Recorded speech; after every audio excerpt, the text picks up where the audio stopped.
Secretaries, 51 principal secretaries have been sworn in to take up their new roles in President William Ruto's administration. President Ruto, who presided over the swearing-in ceremony at State House, Nairobi, called on the new office holders to execute their mandate fairly to all Kenyans.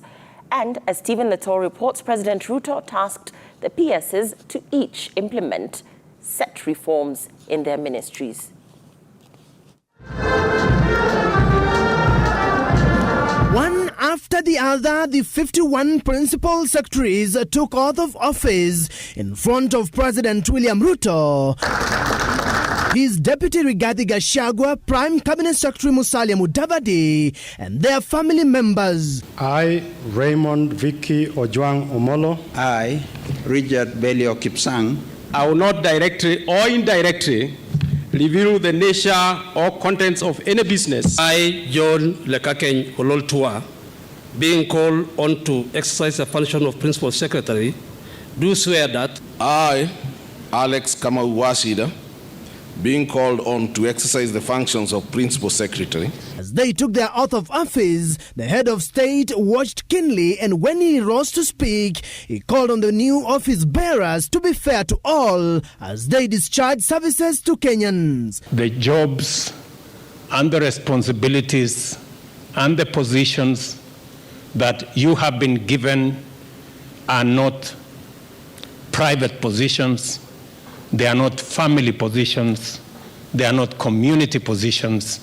They are positions to serve the entirety of the people of the Republic of Kenya. I, Generali Nixon Kiprotich Korir. I, Sylvia Museya Kihoro. The president told the principal secretaries, who are the AIE holders in their respective ministries, to be ready for a transition of ensuring all government services go digital, including access to fertilizer subsidy to eliminate middlemen. All subsidies will be delivered on the e-wallet, and I want the PS and the CS Ministry of Agriculture to begin to make sure that that technology is made ready for the delivery of our fertilizer program so that we can eliminate brokers and middlemen who occasionally give us challenges when we are delivering on subsidy on the programs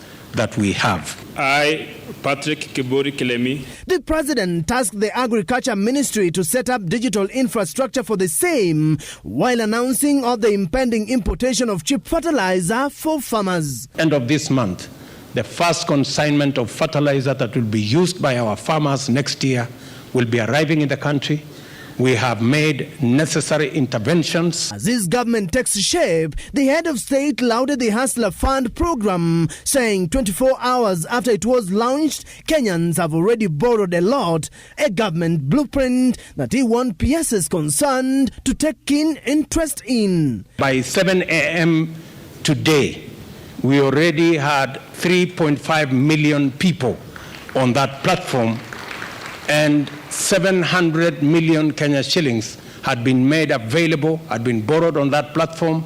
And I am also happy that we are seeing the trend of repayment. The swearing in of some principal secretaries was suspended last week by the courts following a case filed by the Law Society of Kenya. But the president welcomed the move, adding that his government is ready to be kept in check at all times. Even those who went to court, they were also doing their part of building a nation that is accountable. With the swearing in of the 51 principal secretaries, President William Ruto's government is now fully constituted and ready for takeoff. The head of state has challenged the PSs to ensure that they maintain a high degree of integrity as they undergo their duties. Stephen Leto, Citizen TV, State House.